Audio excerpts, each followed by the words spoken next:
My husband and his sister went to a business dinner, leaving me with the new maid who supposedly spoke zero English.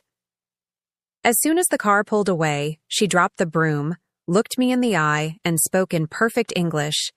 "Ma'am, do not eat the soup they left in the fridge." What I discovered next made my blood run cold. I'm glad to have you here.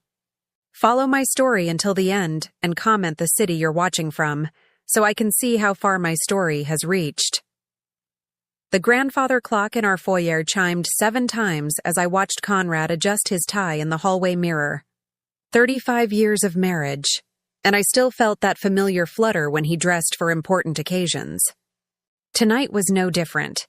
He looked distinguished in his navy suit, silver hair perfectly combed, the picture of success that had first attracted me all those years ago. "The reservation is at 8:30, he said without looking at me, his voice carrying that business-like tone he'd adopted more frequently lately. "Bridget is already in the car." I nodded, smoothing down my silk blouse. These business dinners had become routine over the past few months. Conrad's import company was expanding, he'd explained, and his sister Bridget had become an invaluable partner. I rarely questioned the details anymore. Financial matters had always been Conrad's domain, and at 61, I'd grown comfortable letting him handle such complexities. Through the window, I could see Bridget's silhouette in the passenger seat of Conrad's Mercedes. Even from a distance, I could sense her impatience in the way she checked her watch. My sister-in-law had never been particularly warm toward me, but lately, her cold efficiency felt more pronounced. She spoke to me in clipped sentences, always seeming to calculate something behind her pale blue eyes. "Don't wait up," Conrad added, slipping his phone into his jacket pocket. "These discussions tend to run late." "Of course." The words came automatically. I'd been saying them for months now, these mysterious business dinners that excluded me entirely. Part of me wondered why I was never invited, but asking felt petty. Conrad worked so hard to provide for us, to maintain the beautiful life we'd built in our Magnolia Drive mansion. The front door closed with a soft click, followed by the purr of the Mercedes engine fading into the distance. Suddenly, our sprawling home felt enormous and empty. The tick-tock of the grandfather clock seemed louder now, echoing through rooms filled with antique furniture and family photographs spanning decades of what I'd believed was a happy marriage. I made my way to the kitchen, thinking I might prepare some tea before settling in with a book. The Italian marble countertops gleamed under the pendant lights, and everything was in its proper place, exactly how our housekeeper Jessa had left it before retiring to her quarters above the garage. Jessa had been with us for only 2 months, but she'd proven invaluable. A quiet woman in her 40s with kind dark eyes and calloused hands that spoke of hard work. She'd come highly recommended by an agency Bridget had suggested. Her English was practically non-existent, or so we'd believed, but she communicated through gestures, and her work spoke volumes. The house had never been cleaner. Meals appeared as if by magic, and she moved through our home like a gentle ghost, never intrusive, always helpful. I was reaching for the kettle when I heard footsteps in the hallway. Jessa appeared in the kitchen doorway, still wearing her simple gray uniform, her dark hair pulled back in its usual neat bun. She carried a dust cloth, though I noticed she wasn't actually cleaning anything. "Buenas noches, señora," she said softly, then paused, glancing toward the front windows where the driveway lay empty. I smiled at her. "Good evening, Jessa. You can rest now. They've gone to their dinner." She nodded, but instead of leaving, she remained in the doorway, shifting her weight from foot to foot. Something in her posture seemed different tonight. Less submissive, more alert. Her eyes kept darting to the windows, as if ensuring we were truly alone. Then she did something that made my blood turn cold. She set down her dust cloth on the kitchen island, looked directly into my eyes, and spoke in perfect, unaccented English. "Ma'am, do not eat the soup they left in the refrigerator." The kettle slipped from my hands, clattering against the marble countertop. I stared at her, my mind struggling to process what had just happened. The quiet, non-English speaking housekeeper I'd known for 2 months had just delivered a warning in flawless American English. What did you just say? My voice came out as barely a whisper. Jessa stepped closer, her expression serious but not unkind. Mrs. Whitmore, I need you to listen to me carefully. My name is Jessa Martinez, and I speak English perfectly. I've been pretending not to understand for the past 2 months because I was hired to spy on you. The room seemed to tilt. I gripped the edge of the counter to steady myself, my heart hammering against my ribs. Spy on me? I don't understand. Your sister-in-law, Bridget, hired me through an agency. But not the kind of agency you think. Jessa's voice was calm but urgent. She paid me $800 a week to report everything you did, everything you said, every detail of your daily routine. She wanted to know about your habits, your health, your mental state. I felt the blood drain from my face. That's impossible. Bridget recommended you, yes, but she wouldn't. She's family. Ma'am, please sit down. Jessa gestured to one of the bar stools at the kitchen island. What I'm about to tell you is going to be difficult to hear. I remained standing, my legs feeling unsteady, but my spine straight. 35 years of being Conrad's wife had taught me to face difficult news with dignity, even when my world was crumbling. Tell me. Jessa took a deep breath. For the past 2 months, I've been listening to conversations between your husband and his sister. Conversations they thought I couldn't understand, because they believed I didn't speak English. Mrs. Whitmore, they're planning something terrible. What kind of terrible? The words felt foreign in my mouth, as if I were speaking a language I'd never learned. They want to have you declared mentally incompetent. They've been slowly introducing substances into your food, not enough to harm you physically, but enough to make you appear confused, forgetful, unstable. Jessa's eyes filled with something that looked like genuine concern. Tonight's soup contains a powerful laxative that will make you violently ill. Tomorrow, they plan to call a doctor who's already been paid to sign papers declaring you unfit to manage your own affairs. The kitchen spun around me.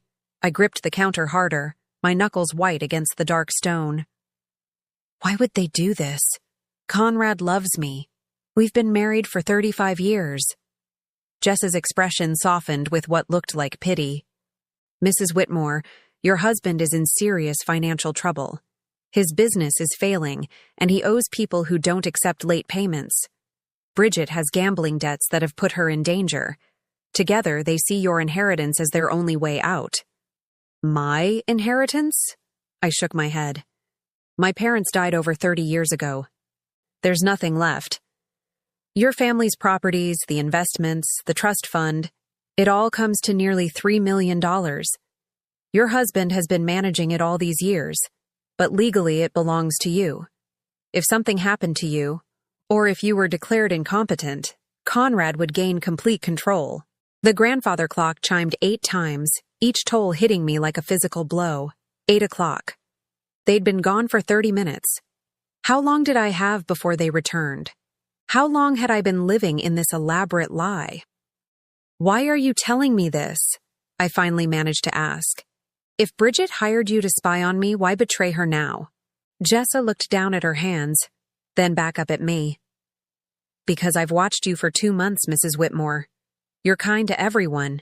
You treat me with respect, even though you think I can't understand you. You leave me little notes with drawings when you want something done, and you always say please and thank you, even though you don't think I understand the words. She paused, her voice growing stronger. But more than that, I've seen how they treat you.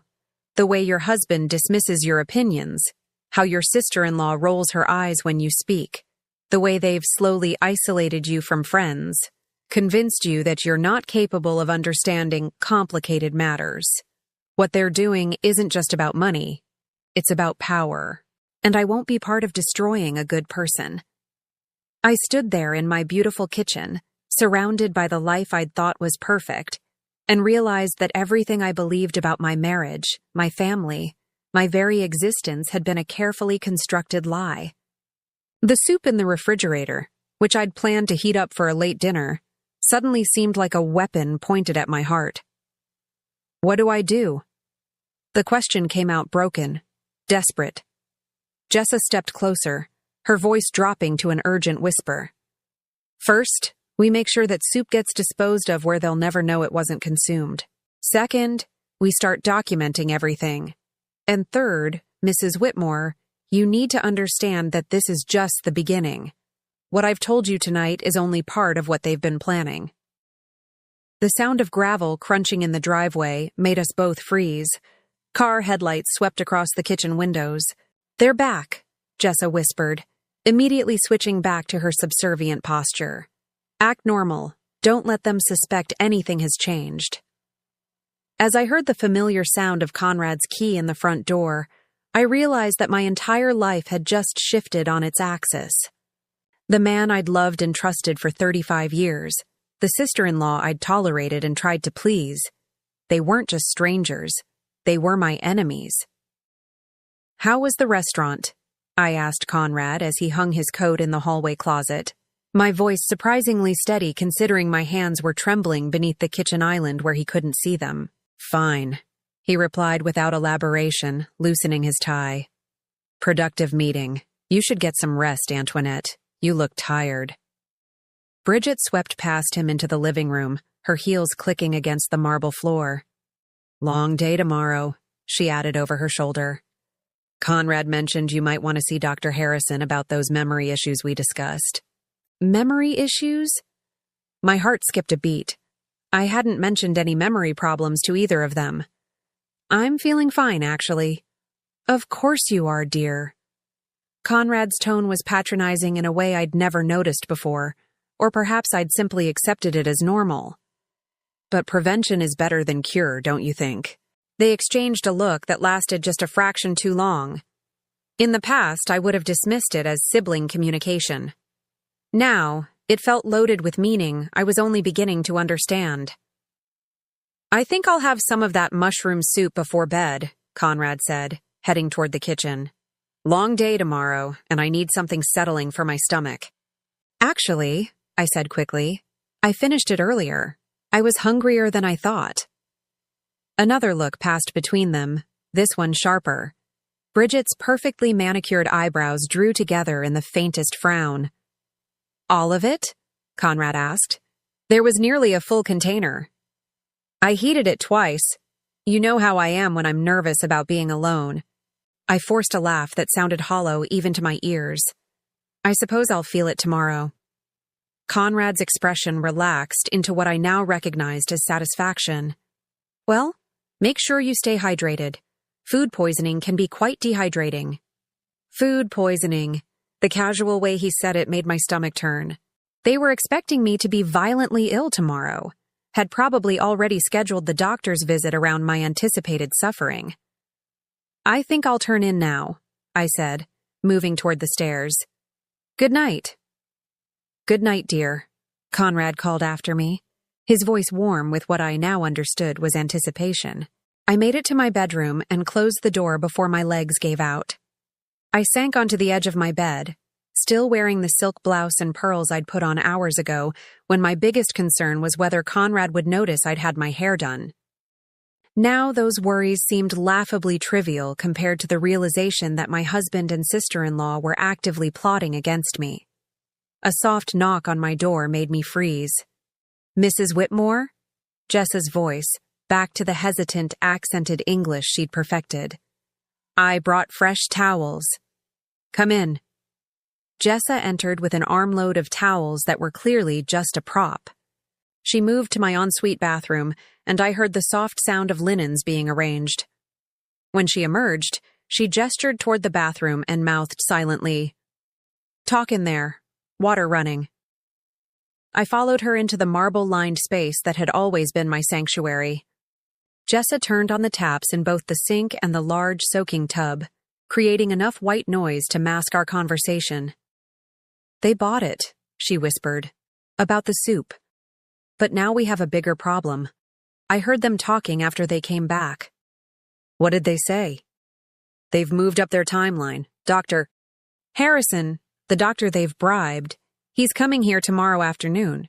They're going to tell him you've been acting erratically, forgetting things, having episodes. When he examines you and you're not sick from the soup they expected, they'll claim you're having a lucid interval but that your condition is degenerative. I gripped the edge of the marble sink. Can they really do that? Have me declared incompetent based on one doctor's opinion? With the right documentation, yes. And Mrs. Whitmore, they have documentation. Bridget has been forging medical records for months. She has a friend who works at a medical records company, someone with gambling debts who needed money. They've created an entire fictional medical history for you. The beautiful bathroom suddenly felt like a cage. The mirrors reflected my pale face from multiple angles, showing me a woman who looked every one of her 61 years and more. Had I really been so blind to what was happening around me? There's something else, Jessa continued, her voice dropping even lower.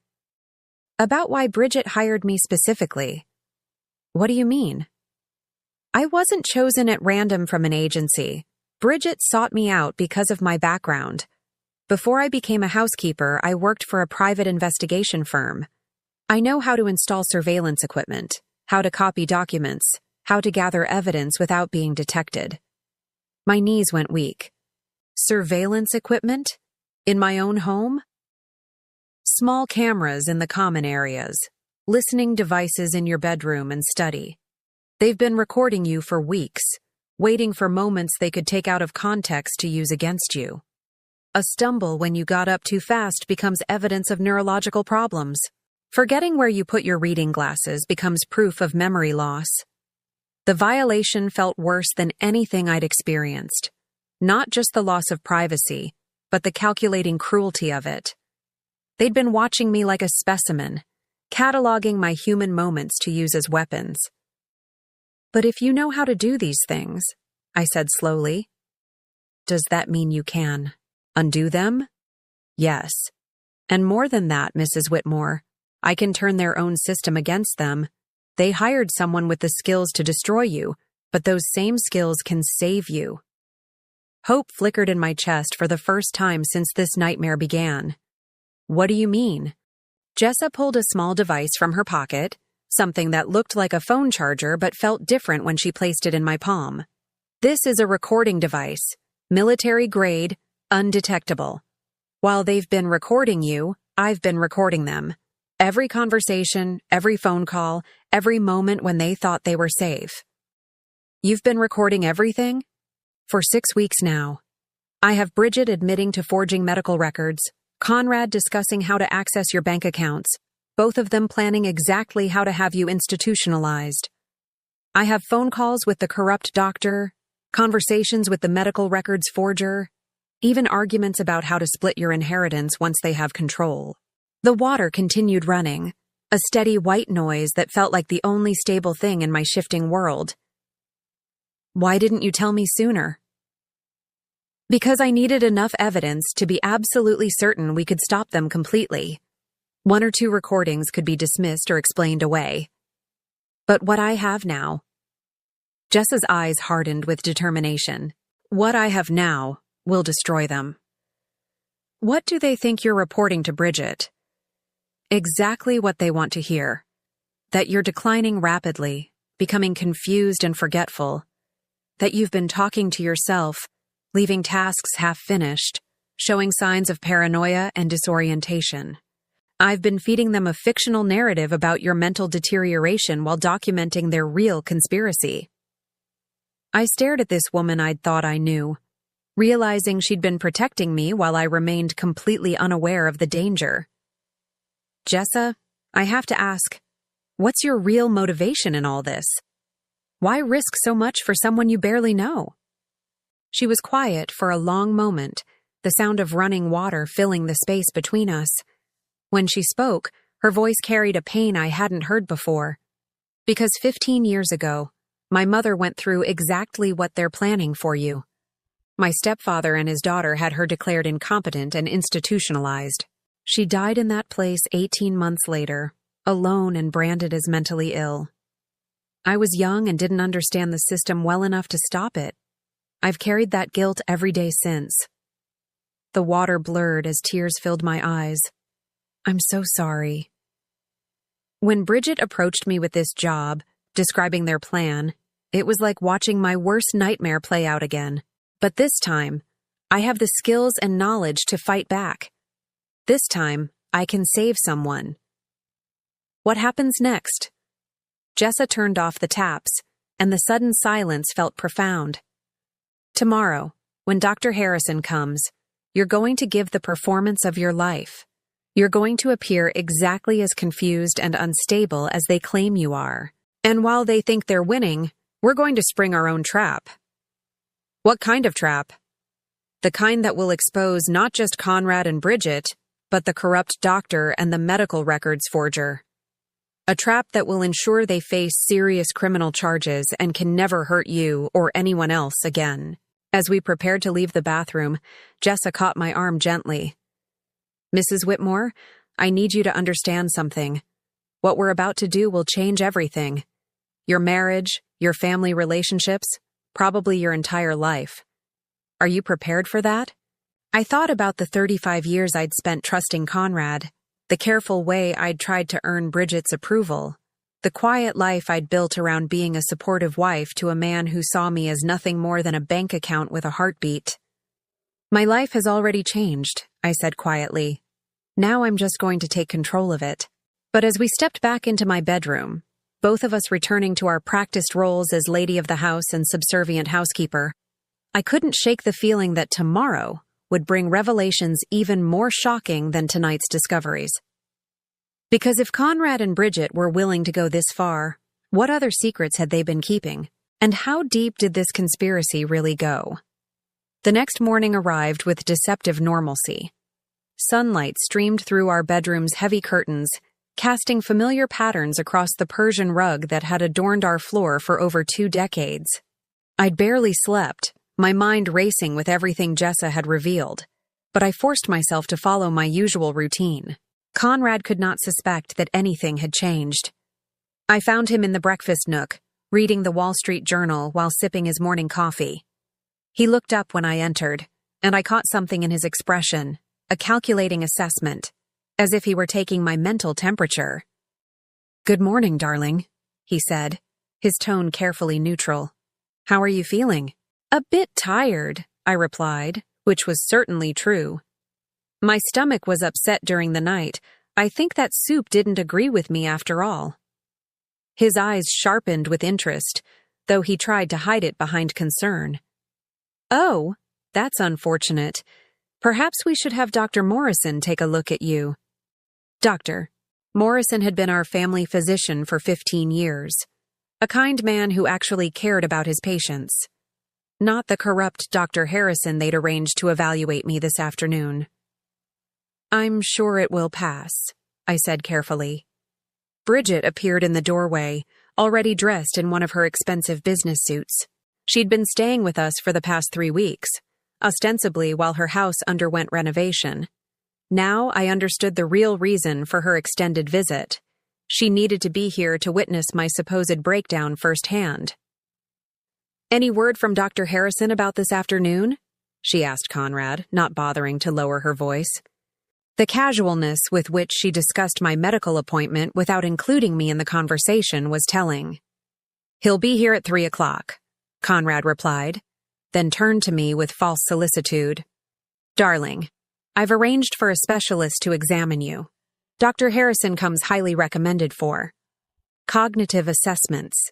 The way he said cognitive assessments made my skin crawl. They weren't even pretending anymore that this was about my physical health. This was the beginning of their plan to have me declared mentally incompetent. "Is that really necessary?" I asked, allowing a note of confusion to enter my voice. "I feel fine, just a bit under the weather." "Better safe than sorry," Bridget interjected smoothly. "At our age, we can't be too careful about these things." Our age. Bridget was 57, 4 years younger than me. But she spoke as if we were both ancient and failing, when in reality, I was in excellent health, or had been, before learning that my closest family members were poisoning me. After breakfast, I retreated to my study, a small room off the main hallway that had always been my private sanctuary. Conrad rarely entered it, dismissing my books and correspondence as women's interests not worthy of his attention. Now, I wondered if that dismissal had been strategic, a way to keep me isolated in pursuits that wouldn't threaten his control. I was pretending to read when Jessa knocked softly and entered with her cleaning supplies. To anyone watching, she was simply dusting the bookshelves, but when she spoke, her voice was barely audible. "I accessed their email accounts last night," she whispered without looking at me, her hands moving efficiently across the mahogany shelves. "What I found is worse than we thought." My heart clenched. How could it be worse? They've already selected a facility, Bridgewood Manor, about 2 hours north of here. It's a private psychiatric hospital that specializes in difficult cases, wealthy families who want problematic relatives to disappear quietly. The book trembled in my hands. Disappear? Mrs. Whitmore, patients admitted to Bridgewood under those circumstances rarely leave. The care is minimal, the oversight is non-existent, and the staff is paid well to look the other way. Conrad has already wired a deposit of $50,000 to secure your placement. $50,000. He'd spent more on my potential imprisonment than most people earned in a year, and he'd done it with money that was technically mine. The cruel irony wasn't lost on me. "There's more," Jessa continued, her voice growing even quieter. "I found correspondence with a lawyer about updating your will.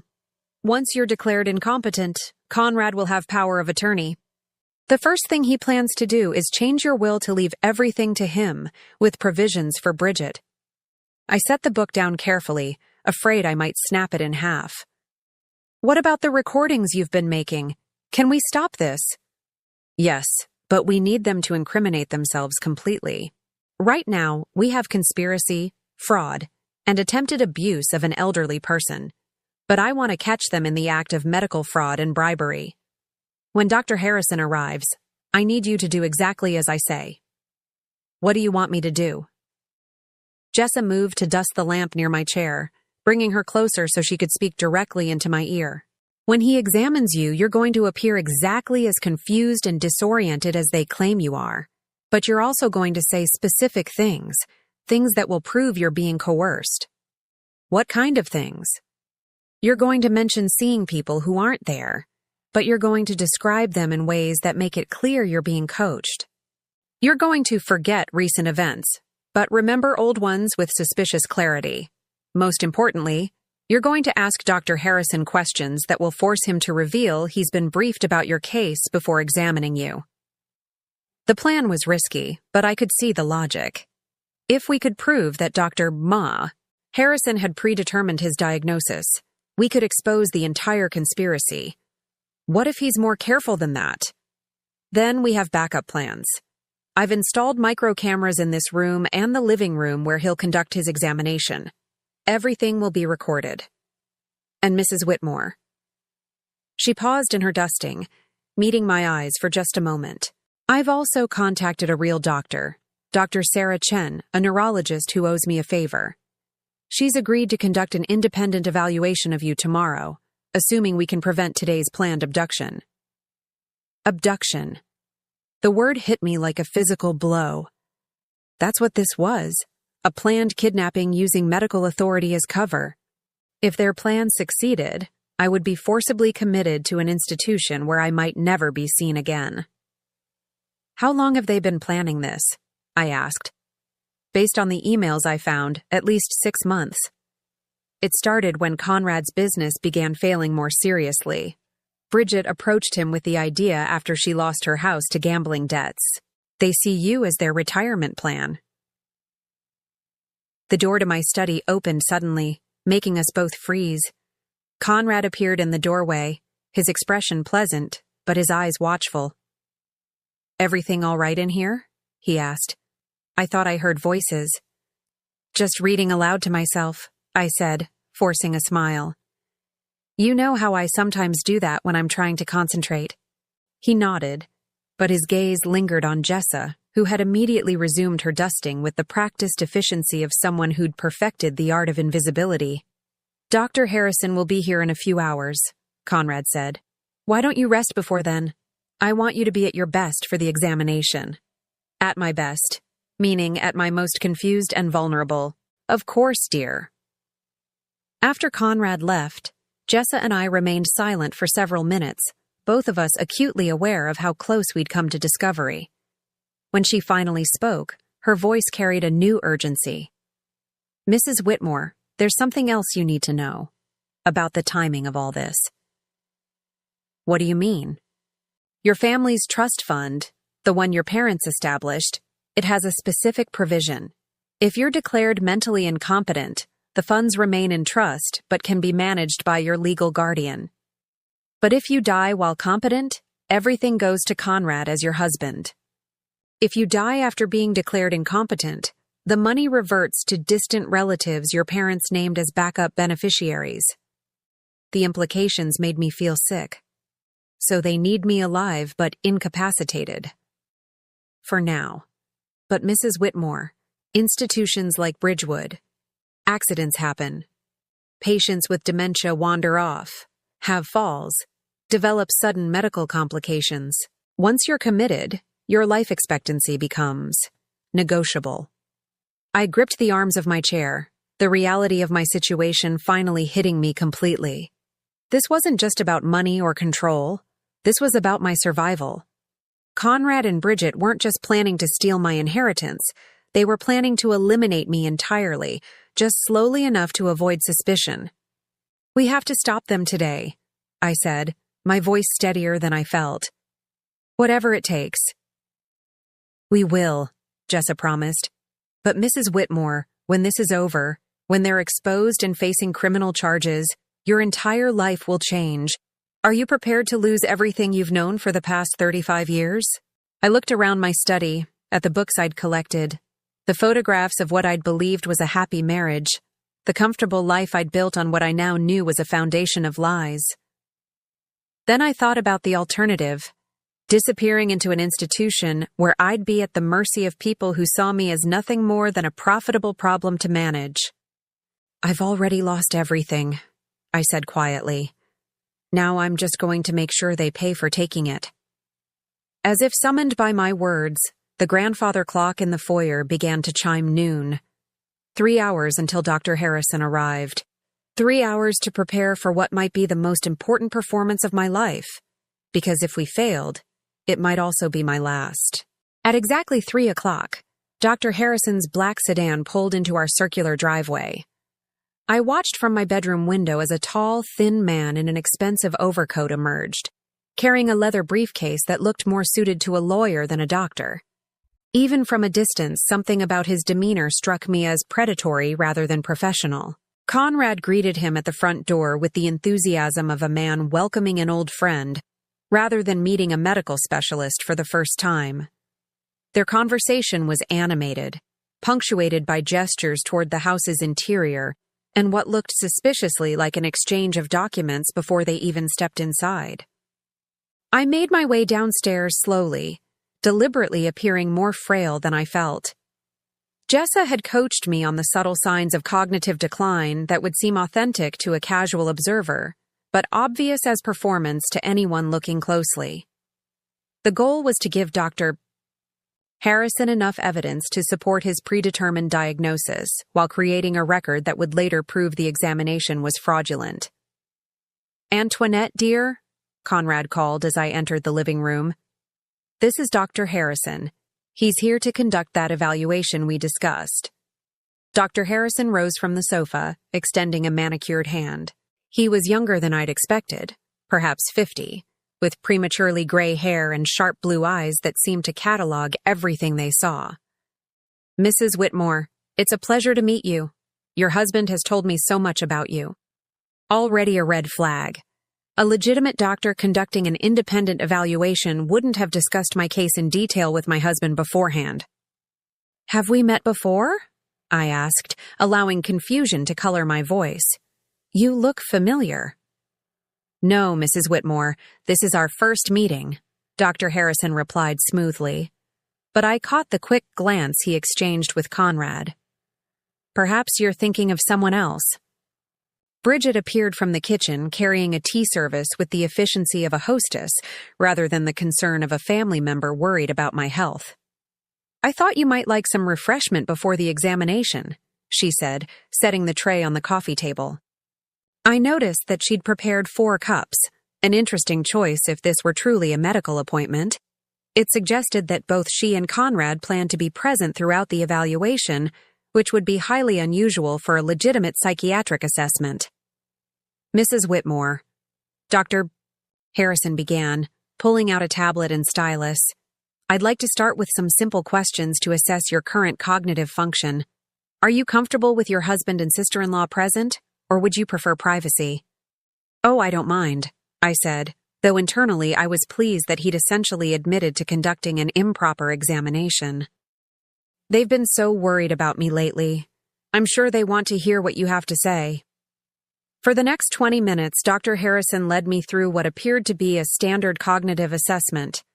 He asked me to remember lists of words, perform simple mathematical calculations, and identify common objects from pictures.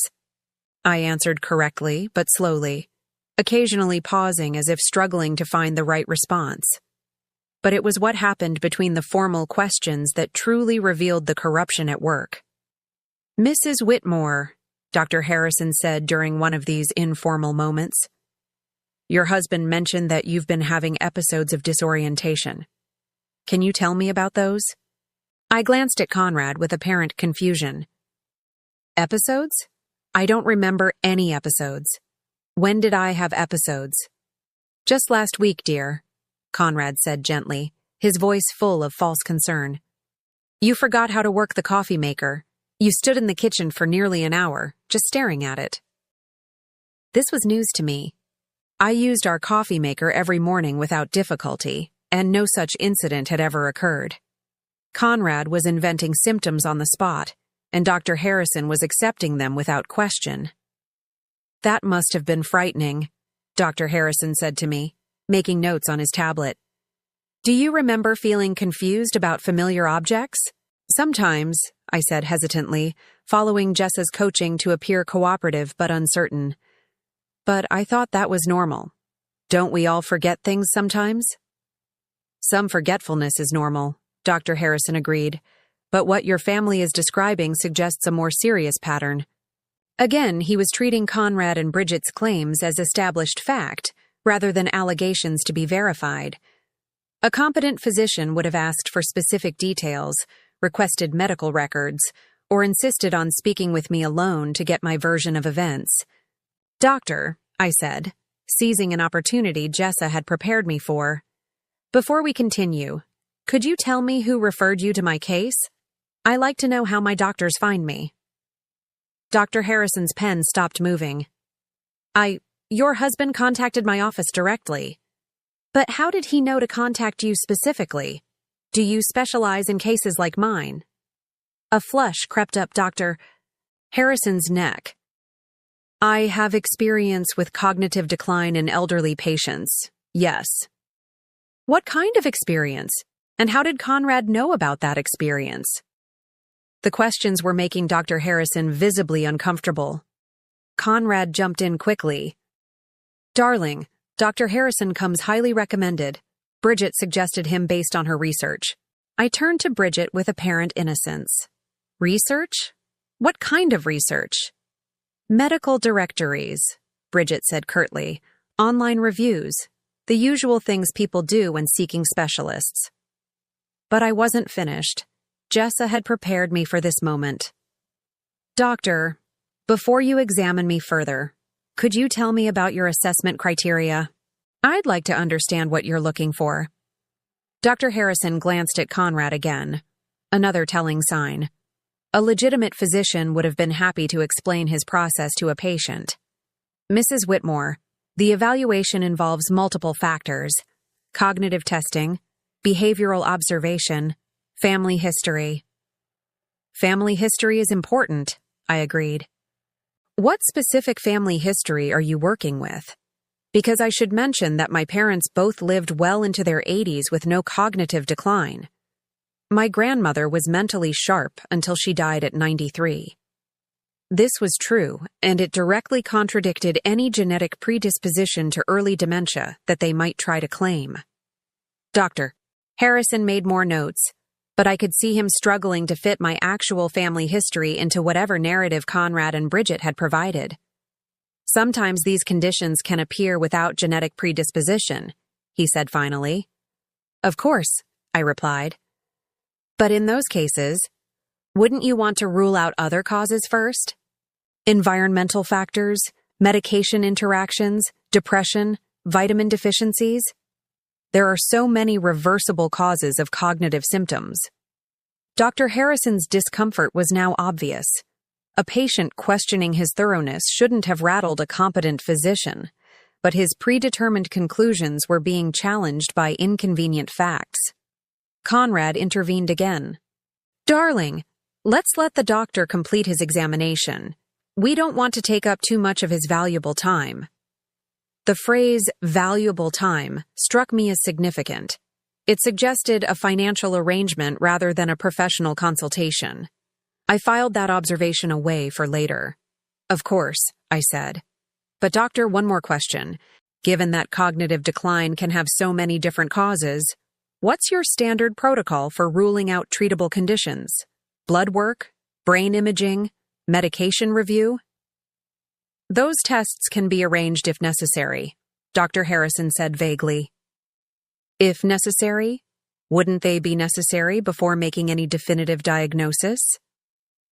The silence that followed was telling. A legitimate physician would have enthusiastically agreed that comprehensive testing was essential. Dr. Harrison's reluctance to commit to proper medical procedures revealed that he had no intention of conducting a thorough evaluation. From my peripheral vision, I saw Jessa enter the room quietly, ostensibly to collect the tea service. But I knew she was positioned to capture everything on her hidden recording devices. Mrs. Whitmore, Dr. Harrison said, clearly eager to move away from procedural questions. Let's continue with the assessment. Can you tell me what year it is? 2023, I replied correctly. And who is the current president? I paused, pretending to think. That would be, oh, what's his name? The one who came after Obama. Mrs. Whitmore, Conrad said gently. Obama left office several years ago. We've had 2 presidents since then. I blinked in apparent confusion. 2? That can't be right. I remember Obama was president just. This was pure theater, but Dr. Harrison seized on it immediately, making vigorous notes. A real physician might have explored whether I was thinking of a different time frame or confused about something specific. Dr. Harrison simply recorded my response as evidence of cognitive decline. Mrs. Whitmore, he continued, can you tell me about your daily routine? Do you manage your own medications, handle your finances, drive a car? Conrad helps me with all of that, I said, which was unfortunately true. Over the years, he had gradually assumed control of every aspect of our lives. He's so much better with numbers and details. And that's been going on for how long? I pretended to think. Oh, years and years. Conrad has always been the smart one in our family. Dr. Harrison nodded approvingly, as if my husband's financial control was evidence of my incapacity rather than a potential red flag for financial abuse. As the examination continued, I began to understand the full scope of the conspiracy. This wasn't just about forging a few documents or bribing one doctor. They had created an entire false narrative about my mental state, complete with fabricated incidents, misrepresented family dynamics, and a predetermined conclusion that would justify my immediate institutionalization. But they had made one critical error. They had underestimated both my intelligence and my determination to survive. As Dr. Harrison prepared to conclude his examination, I knew that the next few minutes would determine whether I spent the rest of my life as a free woman or disappeared into the nightmare of Bridgewood Manor. Mrs. Whitmore, Dr. Harrison said, closing his tablet with an air of finality. Based on my examination today, I believe you're experiencing significant cognitive decline that requires immediate professional intervention. The words hung in the air like a death sentence. Conrad leaned forward eagerly while Bridget maintained her mask of concerned family member, though I could see the satisfaction gleaming in her eyes. "What kind of intervention?" I asked, allowing my voice to tremble slightly. "I'm recommending immediate placement in a specialized care facility where you can receive round-the-clock monitoring and treatment, Dr. Sao," Harrison replied smoothly. "I've already contacted Bridgewood Manor. They have an opening, and I believe you would benefit from their specialized program." Already contacted. He'd arranged my institutionalization before even conducting his fraudulent examination. The audacity of it was breathtaking. "Today?" I asked with apparent confusion. "But I don't understand. I feel fine. Can't I just take some medicine?" "Mrs. Whitmore," Conrad said gently, taking my hand in his. "The doctor knows best. And this isn't permanent. Just until you're feeling better." The lie rolled off his tongue so easily. We all knew that patients admitted to Bridgewood under these circumstances didn't come home. "I've prepared the necessary paperwork, Dr. E." Harrison continued, pulling documents from his briefcase. "With your husband's signature as your medical power of attorney, we can facilitate the transfer this afternoon." "Medical power of attorney?" I blinked in apparent confusion. When did I give Conrad medical power of attorney? An uncomfortable silence fell over the room. Conrad cleared his throat. "Darling, we discussed this months ago when you were having those episodes. You signed the papers yourself." This was news to me. I'd never signed any such document, which meant they'd either forged my signature or planned to do so now. "I don't remember signing anything." "That's exactly why this intervention is necessary," Dr. Harrison interjected. "Memory loss regarding important legal decisions is a serious symptom." The circular logic was infuriating. My inability to remember something that never happened was being used as proof of my incompetence. But I forced myself to remain in character, appearing confused and vulnerable while inwardly seething at their manipulation. "Doctor," I said hesitantly, "could I see the papers I supposedly signed? Maybe that would help me remember." Dr. Harrison's eyes flicked to Conrad. "Mrs. Whitmore, focusing on past confusion might agitate you further. Let's concentrate on getting you the help you need." Another red flag. A legitimate physician would have been happy to review previous medical decisions with a patient. His refusal to show me the power of attorney documents suggested they either didn't exist or contained forged signatures. "But I'd really like to see them," I pressed gently. "It might help me understand what's happening." "Antoinette," Bridget said firmly, "you're getting upset over nothing. The important thing is getting you proper care." "Am I getting upset?" I turned to her with apparent surprise. "I don't feel upset. I just want to understand." This simple statement seemed to unnerve all three of them. In their narrative, I should have been agitated, confused, possibly even combative. My calm rationality didn't fit their script of a woman in cognitive decline. "Perhaps," Dr. Harrison said, clearly eager to move the process along, "we should proceed with the arrangements. The sooner Mrs. Whitmore receives proper care, the better." "Actually," a new voice said from the doorway, "I think Mrs. Whitmore should have a chance to review any documents before signing them." We all turned to see Jessa standing in the entrance to the living room, no longer carrying cleaning supplies or maintaining her submissive posture. She stood straight and confident, her entire demeanor transformed. "Excuse me," Conrad said sharply, "but this is a private family matter. Please return to your duties." "I'm afraid I can't do that, Mr. Whitmore," Jessa replied calmly, walking into the room. "You see, I've been recording this entire conversation, along with every other conversation you've had in this house for the past 2 months." The silence that followed was deafening. Dr. Harrison's face went pale. Conrad's mouth fell open, and Bridget actually took a step backward as if she'd been physically struck. "What are you talking about?" Conrad demanded, recovering his voice. "You don't even speak English properly." Jessa smiled, and it wasn't the submissive expression they were accustomed to seeing. "I speak English perfectly, Mr. Whitmore. I also have degrees in criminal justice and forensic accounting. My name is Jessica Martinez, and I'm a licensed private investigator." She reached into her pocket and pulled out her phone, tapping the screen. Suddenly, Conrad's voice filled the room. "The sooner we get her declared incompetent, the sooner we can access the trust fund. $3 million, Bridget. That's enough to solve both our problems." Conrad lunged for the phone, but Jessa stepped smoothly away. "That's just one of dozens of recordings I have, Mr. Whitmore.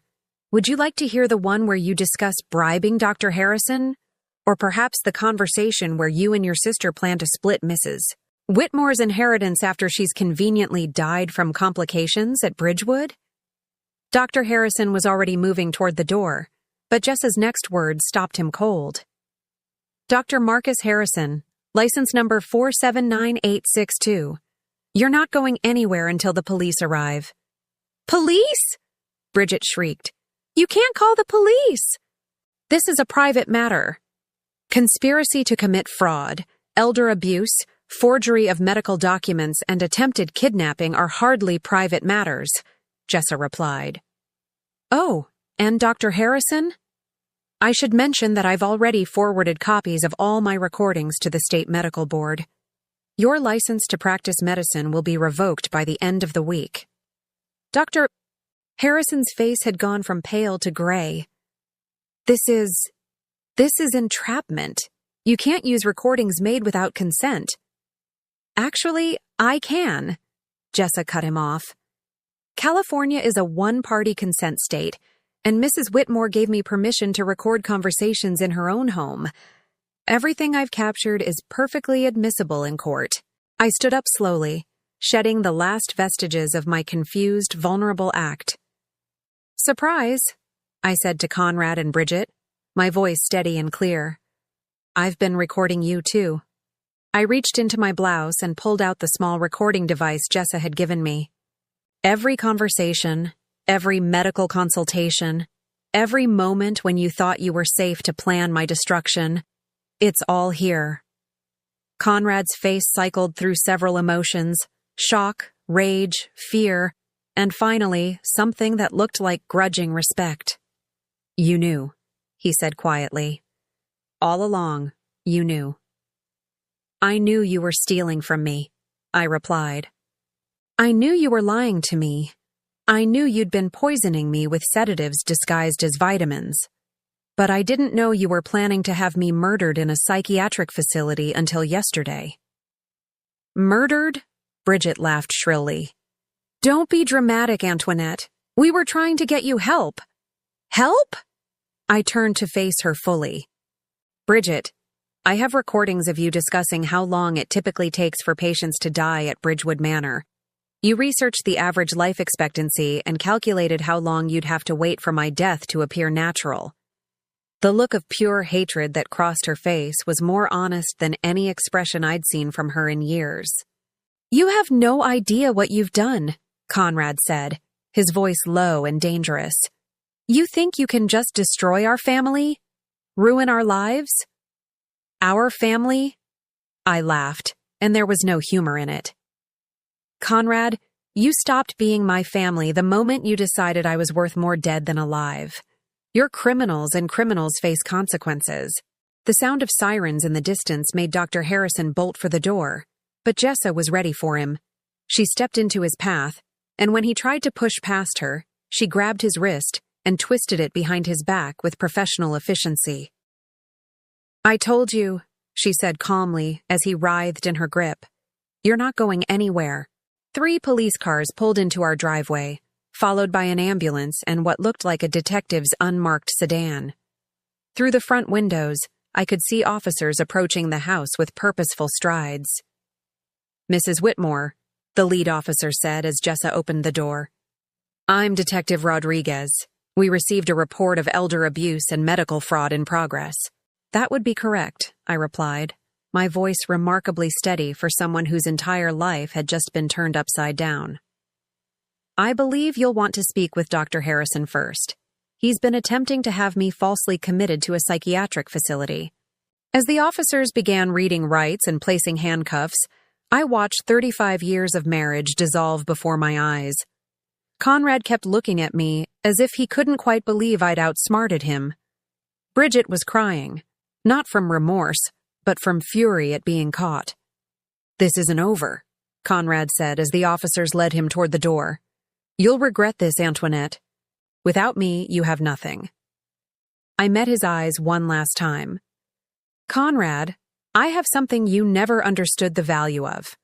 I have my dignity, I have my freedom, and now I have justice." As the police cars disappeared down Magnolia Drive with my husband, sister-in-law, and the corrupt doctor in custody, I stood in my foyer next to the woman who had saved my life. The grandfather clock chimed 5 times, marking the end of one chapter of my existence and the beginning of another. "What happens now?" I asked Jessa. "Now," she said, her professional demeanor softening into something that looked like genuine friendship. "You get to decide who Antoinette Whitmore really is when she's free to make her own choices." 6 months later, I stood in the same living room where Dr. Harrison had tried to destroy my life. But everything had changed. The heavy velvet curtains that Conrad had insisted on were gone, replaced by airy white linens that let the California sunshine flood every corner. The oppressive antique furniture had been donated to charity, replaced by comfortable pieces I'd chosen myself. The first furniture purchases I'd made in over 3 decades. The transformation of my home mirrored the transformation of my life. "Mrs. Whitmore," my lawyer, Sarah Chen, said as she set down her briefcase on the glass coffee table I'd selected specifically because it was nothing like the heavy mahogany Conrad preferred. "I have the final sentencing reports." I settled into my new favorite armchair, a soft blue piece that faced the windows instead of the television Conrad had always controlled. Jessa, or Jessica as I now called her, sat nearby, no longer my employee but my business partner and closest friend. "Conrad received 15 years for fraud, conspiracy, and attempted murder," Sarah continued. "The prosecution was able to prove that he'd been systematically draining your trust fund for over 10 years, taking nearly $800,000 for his failed business ventures and gambling debts." $800,000. Money my parents had saved and invested, expecting it to provide security for their daughter. Instead, it had funded Conrad's lies and Bridget's addiction while I lived on a careful budget, believing we were conserving our resources. "Bridget got 12 years, Sarah continued. Her cooperation with the prosecution helped expose the larger network. Apparently, this wasn't the first time she'd participated in elder abuse schemes. She's been running similar cons on wealthy widows for years, using her social connections to gain access to vulnerable women." I nodded, unsurprised. Bridget's practiced efficiency at manipulation had suggested extensive experience. "And Dr. Harrison?" 20 years, and his medical license is permanently revoked. He'd falsified competency evaluations for at least a dozen other victims over the past 5 years. The FBI is still investigating the full scope of his operations. 20 years seemed appropriate for a man who'd perverted the trust that should exist between doctor and patient.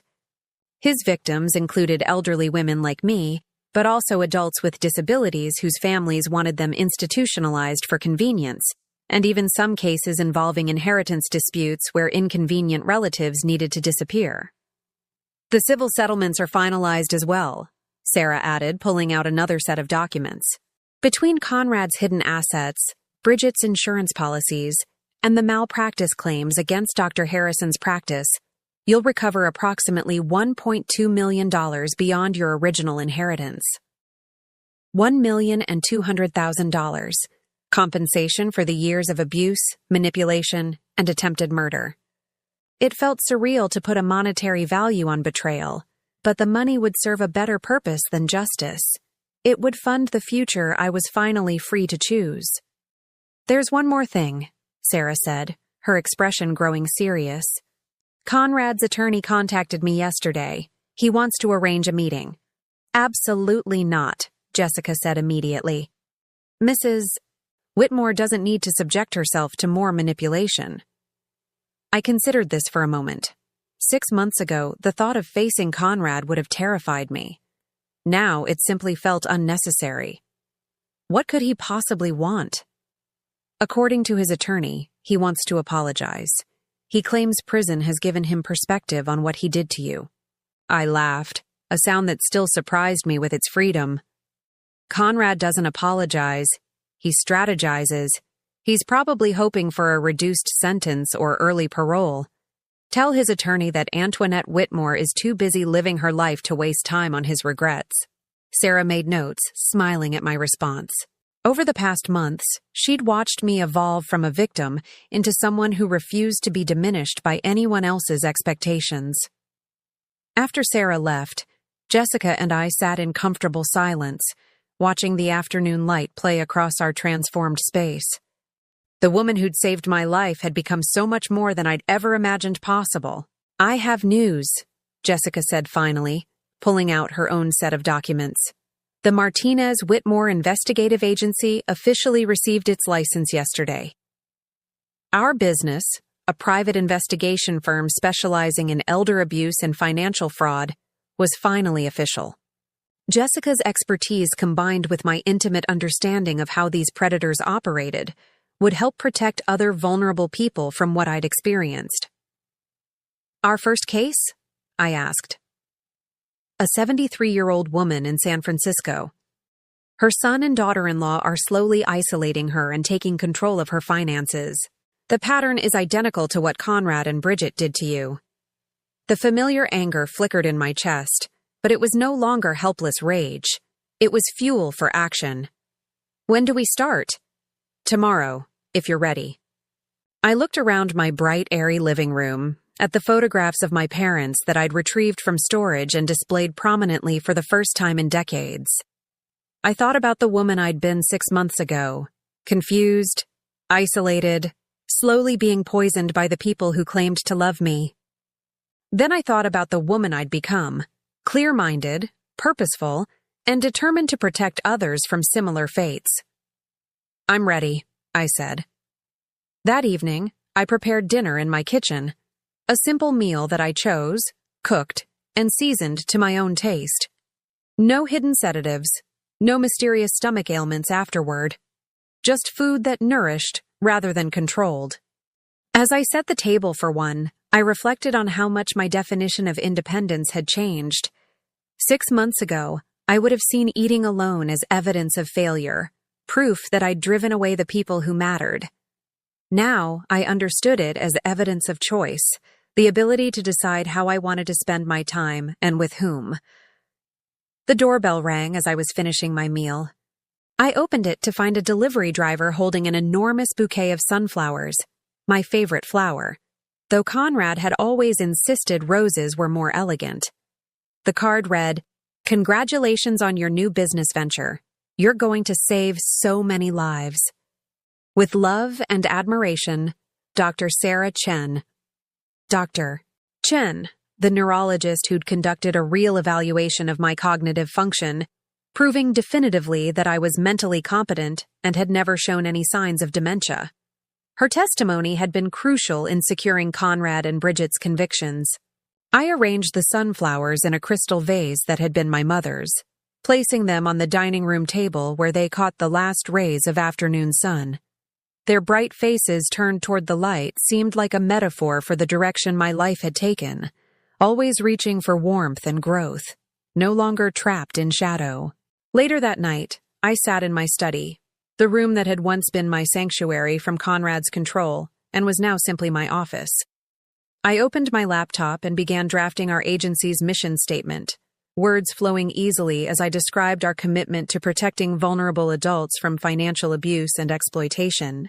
My phone buzzed with a text from Jessica.